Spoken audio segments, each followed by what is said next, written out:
అసలు అన్ని డేస్ అంటే 14 డేస్ అంటే మాటలు కాదు. అంటే తక్కువ డేసే అయినా కూడా మీ స్ట్రాటజీతోని మీకంటూ ఒక ప్రత్యేక గుర్తింపుని మీరందరిని నవ్విస్తూ ఏది చెప్పినా కూడా ఒక ఫన్నీ వేలో తీసుకుంటూ చాలా జోవియల్‌గా ఉన్నారు. రియల్లీ మీరు చాలా బాగా ఎంటర్‌టైన్ చేశారని చెప్పొచ్చు. వి ఆర్ బ్లెస్డ్ అండి. సో బయటికొచ్చాక మీ రియాక్షన్ ఏంటి? మొత్తం మారిపోయిందండి. ఎలా? ఇంతకు ముందు ఉన్నట్లేదు ప్రపంచం. ఓకే. ఓకే. ప్రపంచమే మారిపోయింది. ఫస్ట్ ఆఫ్ ఆల్ బయటకొచ్చి మనుషులు, ట్రాఫిక్, బిల్డింగ్లు చూస్తుంటే ఓకే. ఓకే. పోసాని కృష్ణమూర్తి గారు ఆ వెలుగును ఆస్వాదించండి అనేసి. నిజంగానే అలా అనిపించింది. అంత మొహం వాచిపోయాం అనమాట. ఏం లేదు, అదే మనుషులు, అదే ఇల్లు, అలా కూర్చోవడం, మాట్లాడుకోవడం. ఇలా నాకైతే ఫస్ట్ వెళ్ళిన 3 రోజే తత్వం బోధపడిపోయింది. వాళ్ళు ఇంతకు ముందు ఉన్న వాళ్ళ దేవుళ్ళు వాళ్ళకి కాళ్ళకి సాష్టాంగ నమస్కారం చేసినా తప్పులేదు.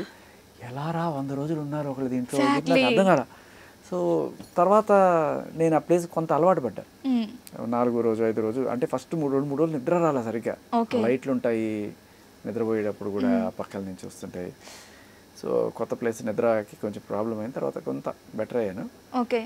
బట్ ఒక వారం కాస్త సెట్ అవుతున్నాను అనుకునే లోపల మళ్ళీ ఏదో టాస్క్ వచ్చి ప్రోటీన్ పౌడర్లు అన్నీ తీసుకెళ్ళిపోయారు. నేనేమో వెజిటేరియన్ అయిపోయాను. నాకు ఆ కష్టాలు మొదలైనాయి.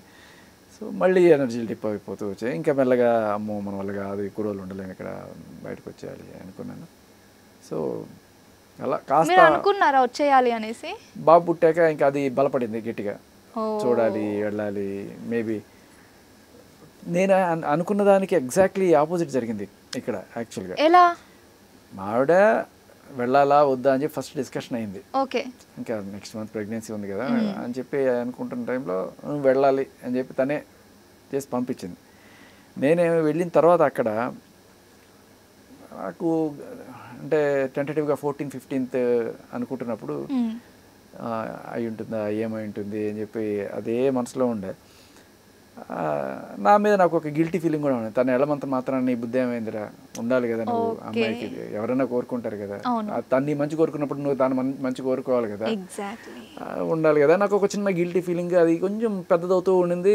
అక్కడక్కడ తెలియకుండానే కళలు రావడం, తనేదో ఒంటరిగా ఎక్కడో కూర్చున్నట్టు ఇలాంటివన్నీ వస్తుంటే నా వల్ల కాల. సరే వెళ్దాం, ఏదో రకంగా వెళ్ళాలి అనేది అక్కడ మెల్లగా బలపడింది. మొత్తానికి ఏదో చేసి వచ్చాను బయటికి. వచ్చిన తర్వాత ఎందుకు వచ్చావు, బుద్ధి లేదని తిడుతుంది ఆవిడ.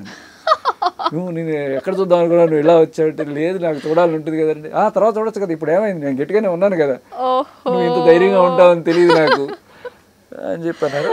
So literally